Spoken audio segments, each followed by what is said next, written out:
ನಮಸ್ಕಾರ, ಸ್ಪೀಡ್ ನ್ಯೂಸ್ಗೆ ಸ್ವಾಗತ. ನಾನು ಚಂದ್ರಕಲಾ ನೂತನಗೌಡ. ನೋಡಿ, ಇದು ರಾಜ್ಯ ರಾಜಕಾರಣದ ಅತಿ ದೊಡ್ಡ ಸ್ಟೋರಿ ಅಂದ್ರೂ ಕೂಡ ತಪ್ಪಾಗ್ಲಿಕ್ಕಿಲ್ಲ.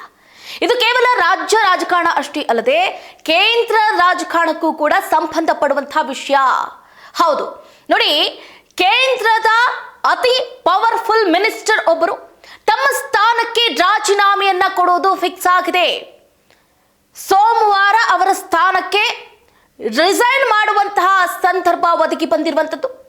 ಹಾಗಾದ್ರೆ ಕೇಂದ್ರ ಸಚಿವರು ಯಾರಾಗಿರಬಹುದು? ಯಾವ ಕಾರಣಕ್ಕೆ ರಾಜೀನಾಮೆಯನ್ನ ಕೊಡ್ತಾ ಇರಬಹುದು?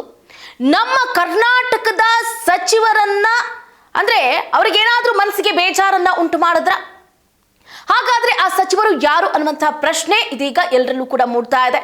ಎಸ್, ಅಫ್ಕೋರ್ಸ್, ಈಗ ನಾವು ಗಮನಿಸ್ತಾ ಇರ್ತೀವಿ, ನಮ್ಮ ಕರ್ನಾಟಕದಲ್ಲಿ ಬಹಳ ಅಂದ್ರೆ ಬಹಳ ಸೌಮ್ಯ ಸ್ವಭಾವದ, ಬಹಳ ಸೂಕ್ಷ್ಮ ವ್ಯಕ್ತಿತ್ವದ ವ್ಯಕ್ತಿ ಸಾಕಷ್ಟು ನಾಯಕರಿದ್ದಾರೆ. ಅದರಲ್ಲೂ ಕೂಡ ಮುಖ್ಯವಾಗಿ ಗುರುತಿಸಿಕೊಂಡಿರುವಂತಹ ವ್ಯಕ್ತಿ ಅಂತಂದ್ರೆ ವಿ ಸೋಮಣ್ಣನವರು. ವಿ ಸೋಮಣ್ಣನವರು ಸೋಮವಾರ ತಮ್ಮ ಸಚಿವ ಸ್ಥಾನಕ್ಕೆ ರಾಜೀನಾಮೆಯನ್ನ ಕೊಡ್ತಿದ್ದಾರೆ. ಇದು ನಮ್ಮ ಸ್ಪೀಡ್ ನ್ಯೂಸ್ ನಲ್ಲೇ ಮೊಟ್ಟ ಮೊದಲ ಬಾರಿಗೆ ನಾವೇ ಬ್ರೇಕ್ ಮಾಡ್ತಾ ಇರುವಂತಹ ಸುದ್ದಿ ಇದು. ನೋಡಿ, ಈ ಹಿಂದೆನೂ ಕೂಡ ಮುಖ್ಯಮಂತ್ರಿ ಬದಲಾವಣೆ ಆಗುತ್ತೆ ಕರ್ನಾಟಕದಲ್ಲಿ, ಡಿ ಕೆ ಶಿವಕುಮಾರ್ ಅವರೇ ಮುಖ್ಯಮಂತ್ರಿ ಆಗ್ತಾರೆ ಅನ್ನುವಂತಹ ಸುದ್ದಿಯನ್ನು ಕೂಡ ನಾವೇ ಬಿತ್ತರಿಸಿದ್ವಿ. ಈಗಲೂ ಕೂಡ ಯಾವ ಸುದ್ದಿ ಮಾಧ್ಯಮದಲ್ಲೂ ಕೂಡ ವಿ ಸೋಮಣ್ಣನವರು ರಾಜೀನಾಮೆಯನ್ನ ಕೊಡ್ತಾರೆ, ಅದು ಕೂಡ ಸೋಮವಾರವೇ ಕೊಡ್ತಾರೆ ಅನ್ನುವಂತಹ ಮಾಹಿತಿ ರಿವೀಲ್ ಆಗಿಲ್ಲ. ಫಾರ್ ದಿ ಫಸ್ಟ್ ಟೈಮ್ ನಾವೇ ರಿವೀಲ್ ಮಾಡ್ತಾ ಇದ್ವಿ. ನೋಡಿ, ಒಂದು ಕಡೆ ಕೇಂದ್ರದಲ್ಲಿ ಕ್ಯಾಬಿನೆಟ್ ಶಫಲ್ ಆಗ್ತಾ ಇದೆ, ಮತ್ತೊಂದು ಕಡೆ ಅಮಿತ್ ಶಾ ಅವರನ್ನ ಈಗಷ್ಟೇ ಅಂದ್ರೆ ರೀಸೆಂಟ್ ಆಗಿನೇ ವಿ ಸೋಮಣ್ಣ ಅವರು ಭೇಟಿ ಮಾಡಿದ್ರು. ವಿ ಸೋಮಣ್ಣ ಹಾಗೆ ಅಮಿತ್ ಶಾ ಅವರ ಒಡನಾಟ ಹೇಗಿದೆ ಅಂತ ಎಲ್ರಿಗೂ ಕೂಡ ಗೊತ್ತಿರುವಂತಹ ವಿಷಯ.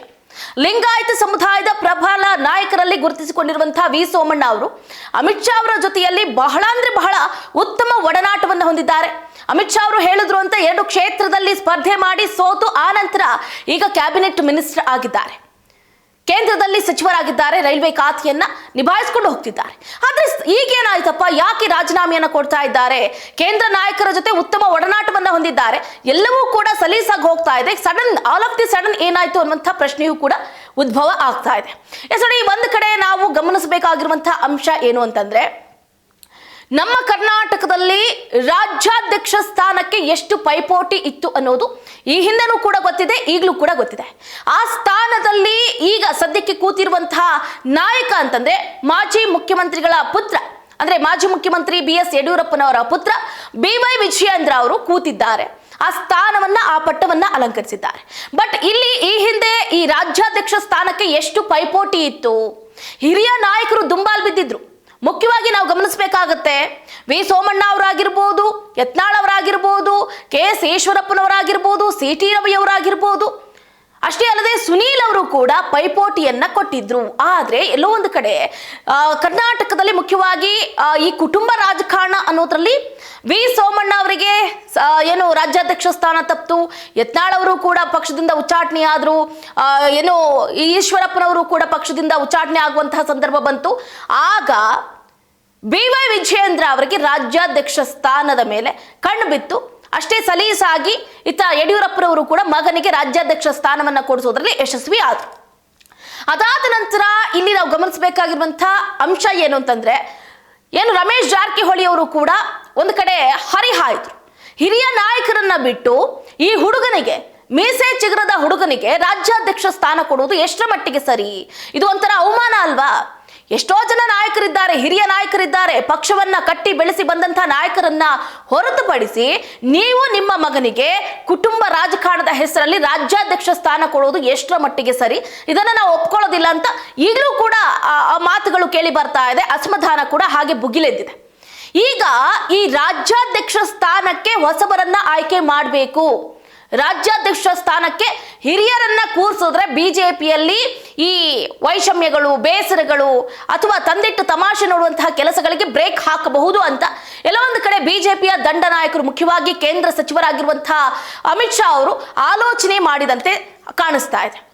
ಈಗ ನಾವು ಗಮನಿಸ್ತಾ ಇದ್ದೀವಿ, ಒಂದು ಕಡೆ ಪಕ್ಷದಲ್ಲಿ ಯಾರೂ ಕೂಡ ಪವರ್ಫುಲ್ ಲೀಡರ್ ಅಂತ ಗುರುತಿಸಿಕೊಳ್ಳುವಂತಹ ನಾಯಕರು ಇಲ್ವೇ ಇಲ್ಲ.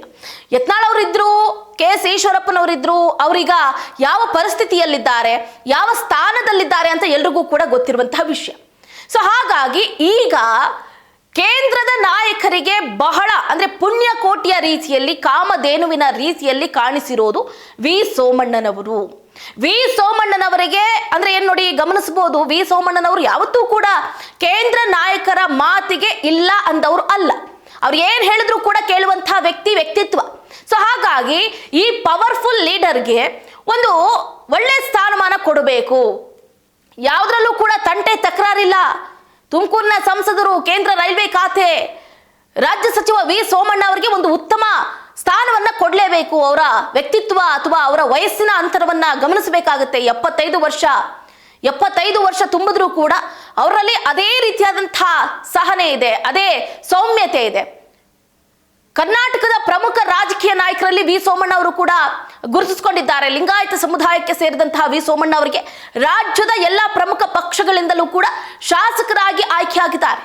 ಈಗ ಸದ್ಯ ಬಿಜೆಪಿಯಲ್ಲಿದ್ದಾರೆ. ಕಳೆದ ವಿಧಾನಸಭಾ ಚುನಾವಣೆಯಲ್ಲೂ ಕೂಡ ವರ್ಣ ಹಾಗೆ ಚಾಮರಾಜನಗರ 2 ಕ್ಷೇತ್ರಗಳಲ್ಲೂ ಕೂಡ ಸ್ಪರ್ಧೆ ಮಾಡಿ 2ರಲ್ಲೂ ಕೂಡ ಸೋತರು. ಈಗಾಗಲೇ ನಾನು ಹೇಳಿದೆ, ಏನೋ ಅಮಿತ್ ಶಾ ಅವರ ಮಾತಿನ ಮೇರೆಗೆ ಅವರು 2 ಕ್ಷೇತ್ರದಲ್ಲಿ ಸ್ಪರ್ಧೆ ಮಾಡ್ತಾರೆ, 2 ಕ್ಷೇತ್ರದಲ್ಲೂ ಕೂಡ ಸೋಲನ್ನ ಕಾಣ್ತಾರೆ. ಅದಾದ ನಂತರ ತುಮಕೂರು ಲೋಕಸಭಾ ಬಿಜೆಪಿ ಟಿಕೆಟ್ ಅನ್ನ ಪಡೆದು ಇವತ್ತು ಕೇಂದ್ರದಲ್ಲಿ ಉತ್ತಮ ಆಡಳಿತವನ್ನ ನಡೆಸ್ತಾ ಇದ್ದಾರೆ. ಸೊ ತಮ್ಮ ಗೋವಿಂದರಾಜನಗರ ವಿಧಾನಸಭಾ ಕ್ಷೇತ್ರವನ್ನ ಬಿಟ್ಕೊಟ್ಬೇಡಿ ನೀವು, ಆ ಕ್ಷೇತ್ರವನ್ನ ಬಿಟ್ಕೊಟ್ಟು ನಾವು ಹೇಳುವಂತಹ ಕ್ಷೇತ್ರದಲ್ಲಿ ನೀವು ನಿಂತ್ಕೊಳ್ಳಿ ಅಂತ ಅಮಿತ್ ಶಾ ಅವರು ಅವರಿಗೆ ಒಂದು ಆಜ್ಞೆಯನ್ನ ಮಾಡ್ತಾರೆ. ಸೊ ಹಾಗಾಗಿ ಗೋವಿಂದರಾಜನಗರ ವಿಧಾನಸಭಾ ಕ್ಷೇತ್ರವನ್ನ ಬಿಟ್ಟು ವರ್ಣ ಹಾಗೆ ಚಾಮರಾಜನಗರ ವಿಧಾನಸಭಾ ಕ್ಷೇತ್ರದಲ್ಲಿ ಬಿಜೆಪಿಯಿಂದ ಸ್ಪರ್ಧೆ ಮಾಡ್ತಾರೆ. ಆದ್ರೆ 2 ಕ್ಷೇತ್ರದಲ್ಲೂ ಕೂಡ ಸೋಲನ್ನ ಕಾಣ್ತಾರೆ. ರಾಜಕೀಯ ಭವಿಷ್ಯ ಅತಂತ್ರ ಆಗೋಗ್ಬಿಡುತ್ತೆ. ಬಿಜೆಪಿ ರಾಜ್ಯಾಧ್ಯಕ್ಷ ಸ್ಥಾನದ ಮೇಲೆ ಕಣ್ಣಿಟ್ಟಿರ್ತಾರೆ, ಅದು ವಿಜೇಂದ್ರ ಅವರ ಪಾಲಾಗ್ಬಿಡುತ್ತೆ. ಈ ಹಿನ್ನೆಲೆಯಲ್ಲಿ ಭಾರಿ ಹಠ ಮಾಡಿ ತುಮಕೂರು ಲೋಕಸಭಾ ಟಿಕೆಟ್ ಅನ್ನು ಕೂಡ ಬಿಜೆಪಿಯಿಂದ ಪಡಿತಾರೆ. ಅದಾದ ನಂತರ ವಿ ಸೋಮಣ್ಣ ಅವರು ಸ್ಪರ್ಧೆಯನ್ನ ಮಾಡ್ತಾರೆ, ಗೆಲುವನ್ನ ಕಾಣ್ತಾರೆ. ಸೊ ಈಗ ಉತ್ತಮ ಆಡಳಿತವನ್ನ ನಡೆಸ್ತಾ ಇದ್ದಾರೆ. ಅಂದ್ರೆ ಹೆಂಗೆ ಅಂತಂದ್ರೆ, ಈಗ ಕೇಂದ್ರ ಗೃಹ ಸಚಿವ ಅಮಿತ್ ಶಾ ಅವರ ಕೃಪಾ ಕಟಾಕ್ಷ ಅಂದ್ರೂ ಕೂಡ ತಪ್ಪಾಗ್ಲಿಕ್ಕಿಲ್ಲ. ಸೊ ಈಗನೂ ಕೂಡ ಕೇಂದ್ರ ಗೃಹ ಸಚಿವ ಅಮಿತ್ ಶಾ ಅವರ ಮಾತಿನ ಮೇರೆಗೆ ಅವರ ಸ್ಥಾನಕ್ಕೆ ನಾಳೆ ಅಥವಾ ಸೋಮವಾರ ರಾಜೀನಾಮೆಯನ್ನ ಕೊಡೋದು ಫಿಕ್ಸ್ ಎನ್ನಲಾಗ್ತಾ ಇದೆ. ವಿ ಸೋಮಣ್ಣ ಅವರಿಗೆ ಈ ಬಾರಿ ರಾಜ್ಯಾಧ್ಯಕ್ಷ ಸ್ಥಾನವನ್ನ ನೀಡಬೇಕು ಅನ್ನುವಂಥ ಒಂದು ಮಾತುಗಳು ಕೂಡ ಆರಂಭ ಆಗ್ತಾ ಇರುವಂತದ್ದು. ನೋಡಿ, ನಾನೀಗ ಹೇಳಿದೆ, ಹಿರಿಯ ನಾಯಕರಿಗೆ ರಾಜ್ಯಾಧ್ಯಕ್ಷ ಸ್ಥಾನ ಕೊಡಲಿಲ್ಲ ಅನ್ನುವಂಥ ಒಂದು ಕಾರಣಕ್ಕೆ ಈಗಾಗಲೇ ಮುನಿಸು ಹೆಚ್ಚಾಗಿದೆ. ವಿಜೇಂದ್ರ ಅವರಿಗೆ ಈ ಸ್ಥಾನವನ್ನ ಕೊಡಬಾರ್ದು ಅನ್ನುವಂಥ ಮಾತುಗಳು ಕೂಡ ಎಲ್ಲೆಡೆ ಕೇಳಿ ಬರ್ತಾ ಇತ್ತು. ಸೊ ಹಾಗಾಗಿ ಈಗ ವಿ ಸೋಮಣ್ಣ ಅವರಿಗೆ ಈ ನಾಯಕತ್ವವನ್ನ ಕೊಟ್ರೆ ಅಥವಾ ರಾಜ್ಯಾಧ್ಯಕ್ಷ ಸ್ಥಾನವನ್ನ ಕೊಟ್ರೆ ಎಲ್ಲರೂ ಕೂಡ ಕೂಲಾಗ್ತಾರೆ, ಪಕ್ಷ ಬೆಳವಣಿಗೆ ಆಗುತ್ತೆ, ಬಿಜೆಪಿ ಮೇಲೆ ಯಾರೂ ಕೂಡ ಇಲ್ಲ ಸಲ್ಲದ ಆರೋಪಗಳನ್ನ ಮಾಡೋದಿಲ್ಲ. ಸೊ ಹಾಗಾಗಿ ನಾವು ಈ ಟ್ರಿಕ್ ಅನ್ನ ಯೂಸ್ ಮಾಡಿದ್ರೆ ಬಹಳ ಉತ್ತಮ ಅಂತ ಅಮಿತ್ ಶಾ ಅವರು ಒಂದು ಕಡೆ ಆಲೋಚನೆ ಮಾಡಿದಂತೆ ಕಾಣಿಸ್ತಾ ಇದೆ. ನಾವು ಗಮನಿಸಬಹುದು. ನೋಡಿ, ಅಮಿತ್ ಶಾ ಅವರಿಗೆ ವಿ ಸೋಮಣ್ಣ ಅವರ ಮೇಲೆ ಎಷ್ಟು ನಂಬಿಕೆ ಇದೆ ಅಥವಾ ಅವರನ್ನ ಕಂಡ್ರೆ ಎಷ್ಟು ವಿಶ್ವಾಸ ಇದೆ ಅಂತಂದ್ರೆ, ನಮ್ಮ ರಾಜ್ಯಕ್ಕೆ ಅಥವಾ ಕರ್ನಾಟಕಕ್ಕೆ ಬಂದಂತಹ ಸಂದರ್ಭದಲ್ಲಿ BS ಯಡಿಯೂರಪ್ಪನವರ ನಿವಾಸಕ್ಕೆ ಹೋಗ್ತಾರೆ ವಿನಃ ಬೇರೆ ಯಾವ ರಾಜ್ಯ ನಾಯಕರ ನಿವಾಸಕ್ಕೂ ಕೂಡ ತೆರಳಿದಂತಹ ವ್ಯಕ್ತಿ ಅಮಿತ್ ಶಾ ಅವರಲ್ಲ. ಆದ್ರೆ 2ನೇ ಬಾರಿಗೆ ಅಂದ್ರೆ ಯಡಿಯೂರಪ್ಪನವರನ್ನ ಹೊರತುಪಡಿಸಿ ವಿ ಸೋಮಣ್ಣನವರ ನಿವಾಸಕ್ಕೆ ಎಂಟ್ರಿಯನ್ನ ಕೊಡ್ತಾರೆ. ಅಷ್ಟು ಅವರ ನಡುವೆ ಒಡನಾಟ ಇದೆ, ಬಾಂಧವ್ಯವಿದೆ, ನಂಬಿಕೆ ಇದೆ. ವಿ ಸೋಮಣ್ಣ ಅವರು ಅಂತಂದ್ರೆ ಅಮಿತ್ ಶಾ ಅವರಿಗೆ ಬಹಳ ಅಚ್ಚುಮೆಚ್ಚು. ಅವರಿಗೋಸ್ಕರ ಏನು ಬೇಕಾದ್ರೂ ಮಾಡಬಹುದು. ಯಾಕಂತಂದ್ರೆ ಪಕ್ಷದಲ್ಲಿ ಅವ್ರದೇ ಆದಂತಹ ಒಂದು ಚಾಕು ಚಕ್ಯತೆಯನ್ನ ನಿರ್ಮಾಣ ಮಾಡ್ಕೊಂಡಿದ್ದಾರೆ. ಅಷ್ಟೇ ಅಲ್ಲದೆ ಮೋಸ ಮಾಡುವಂತಹ ವ್ಯಕ್ತಿ ಅಲ್ಲ. ಅಷ್ಟೇ ಅಲ್ಲದೆ ಒಂದು ಕಡೆ ಏನು ಅಂತಂದ್ರೆ ಮೋಸ ಮಾಡುವಂತಹ ವ್ಯಕ್ತಿತ್ವ ಅಲ್ಲ. ಅಷ್ಟೇ ಅಲ್ಲದೆ ಜನರಿಗೆ ಬಹಳ ರೆಸ್ಪೆಕ್ಟು ಮತ್ತೆ ಅಭಿವೃದ್ಧಿ ಕೆಲಸಗಳತ್ತ ಗಮನ ಕೊಡುವಂತಹ ನಾಯಕ ಆಗಿರೋದ್ರಿಂದ ಅವರ ಮೇಲೆ ಬಹಳ ವಿಶ್ವಾಸವನ್ನ ಕೇಂದ್ರದ ನಾಯಕರು ಇಟ್ಕೊಂಡಿದ್ದಾರೆ. ನಾಟ್ ಓನ್ಲಿ ಅಮಿತ್ ಶಾ, ಪ್ರಧಾನಿ ನರೇಂದ್ರ ಮೋದಿ ಅವರು ಕೂಡ ವಿ ಸೋಮಣ್ಣ ಅವರು ಅಂತಂದ್ರೆ ಬಹಳ ಗೌರವವನ್ನ ಸೂಚಿಸ್ತಾರೆ, ಮೆಚ್ಚುಗೆಯನ್ನ ವ್ಯಕ್ತಪಡಿಸ್ತಾರೆ. ಅವರ ಯಾವುದೇ ಅಭಿವೃದ್ಧಿ ಸಮಸ್ಯೆಗಳಾಗಿರ್ಬೋದು ಅಥವಾ ಸ್ಥಳೀಯ ಸಮಸ್ಯೆಗಳಾಗಿರ್ಬೋದು, ಅಭಿವೃದ್ಧಿ ಕಾರ್ಯಗಳತ್ತ ಗಮನ ಕೊಡಿ ಅಂತ ಅವರೇ ಕೂಡ ಎಷ್ಟೋ ಬಾರಿ ಹೇಳಿದ್ದಾರೆ. ಸೊ ಹಾಗಾಗಿ ಇಂತಹ ನಾಯಕನಿಗೆ ಕೇಂದ್ರದಿಂದ ಒಂದು ಕಡೆ ಗೇಟ್ ಪಾಸ್ ಕೊಟ್ಟರೂ ಕೂಡ ರಾಜ್ಯದಲ್ಲಿ ಅವರಿಗೆ ಅತ್ಯುತ್ತಮ ಬೆಳವಣಿಗೆಯನ್ನ ನೋಡಬೇಕು, ಅತ್ಯುತ್ತಮ ಬೆಳವಣಿಗೆಯಲ್ಲಿ ಅವರು ತಮ್ಮನ್ನ ತಾವು ತೊಡಗಿಸಿಕೊಳ್ಬೇಕು ಅನ್ನುವಂಥ ನಿಟ್ಟಿನಲ್ಲಿ ಇದೀಗ ರಾಜ್ಯಾಧ್ಯಕ್ಷ ಸ್ಥಾನವನ್ನ ನೀಡಬೇಕು. ವಿ ಸೋಮಣ್ಣ ಅವರಿಗೆ ಕೊಟ್ರೆ ಎಲ್ಲವೂ ಕೂಡ ಅಂದ್ರೆ ಈ ಮುನಿಸು ಶಮನ ಅನ್ನೋದು ಕಿತ್ತೋ ಕಿತ್ತೋಗ್ಬಿಡುತ್ತೆ. ಸೊ ಅವರಿಂದ ಎಲ್ಲವನ್ನೂ ಕೂಡ ನಾವು ಪಡ್ಕೋಬಹುದು. ಯತ್ನಾಳ್ ಅವರು ಮತ್ತೆ ಪಕ್ಷಕ್ಕೆ ಎಂಟ್ರಿ ಆಗ್ತಾರೆ, ಅಷ್ಟೇ ಅಲ್ಲದೆ ಏನು KS ಈಶ್ವರಪ್ಪನವರು ಕೂಡ ಮತ್ತೆ ಆಗಮಿಸ್ತಾರೆ ಅನ್ನುವಂತ ನಿಟ್ಟಿನಲ್ಲಿ ಈ ಒಂದು ಪವರ್ ಬಾಂಬ್ ಅನ್ನ ಬಿಡುವುದಕ್ಕೆ ಕೇಂದ್ರ ಗೃಹ ಸಚಿವ ಅಮಿತ್ ಶಾ ಅವರು ಮುಂದಾಗ್ತಿದ್ದಾರೆ ಅಂತ ಹೇಳಿದ್ರೆ ತಪ್ಪಾಗ್ಲಿಕ್ಕಿಲ್ಲ. ಅಷ್ಟೇ ಅಲ್ಲದೆ ನೋಡಿ, ಬಿಜೆಪಿ ಒಂದು ಕಡೆ ನೆಲೆ ಇಲ್ಲದ ರೀತಿಯಲ್ಲಿ ಹೋಗ್ಬಿಡ್ತು, ಕಮಲ ಮುದುಡಿ ಹೋಗ್ಬಿಡ್ತು. 2023ರ ವಿಧಾನಸಭಾ ಚುನಾವಣೆಯಲ್ಲಿ ಯಾವ ರೀತಿಯಾದಂತಹ ಅತಂತ್ರ ಪರಿಸ್ಥಿತಿಯನ್ನ ಬಿಜೆಪಿ ತನ್ನ ಮೈ ಮೇಲೆ ತಾನೇ ಕೆಂಡ ಹೇಳ್ಕೊಂಡಂಗೆ ಆಯ್ತು ಅಂತಂದ್ರೆ ಕಾರಣ ನಾವು ಗಮನಿಸಬಹುದು.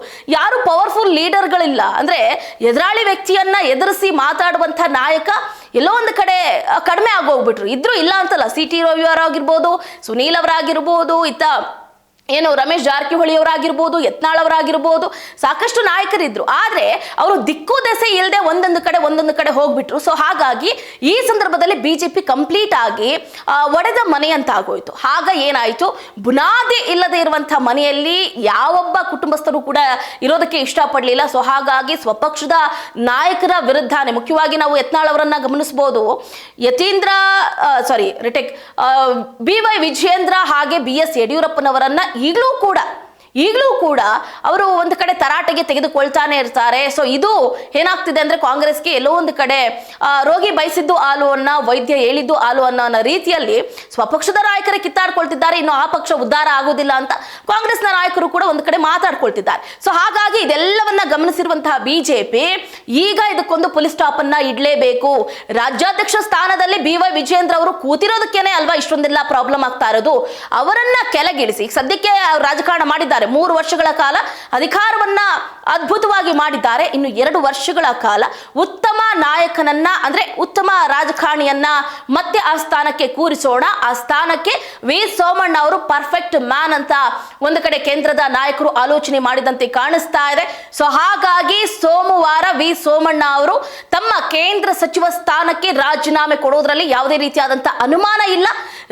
ಕೇಂದ್ರದಿಂದ ರಾಜ್ಯಕ್ಕೆ ಮತ್ತೆ ಆಗಮಿಸ್ತಾ ಇದ್ದಾರೆ, ಏನು ಕಲ್ಪತರು ನಾಡಿನ ದಿ ಲೀಡರ್. ಸೊ ಹಾಗಾಗಿ ಈಗ ರಾಜ್ಯಾಧ್ಯಕ್ಷ ಸ್ಥಾನಕ್ಕೆ ವಿ ಸೋಮಣ್ಣನವರನ್ನ ಆಯ್ಕೆ ಮಾಡಿದ್ರೆ ಬಿಜೆಪಿಯಲ್ಲಿ ಯಾವ ರೀತಿಯಾದಂತಹ ಉನ್ಮಾದ, ಅಥವಾ ವಿ ಸೋಮಣ್ಣವರನ್ನ ಆಯ್ಕೆ ಮಾಡಿದ್ದು ಎಷ್ಟು ಹಿರಿಯ ನಾಯಕರಿಗೆ ಇಷ್ಟ ಆಗುತ್ತೆ, ಎಷ್ಟು ಹಿರಿಯ ನಾಯಕರಿಗೆ ಇಷ್ಟ ಆಗೋದಿಲ್ಲ ಅನ್ನೋದನ್ನ ಕಾದಷ್ಟೇ ನೋಡ್ಬೇಕಾಗಿದೆ.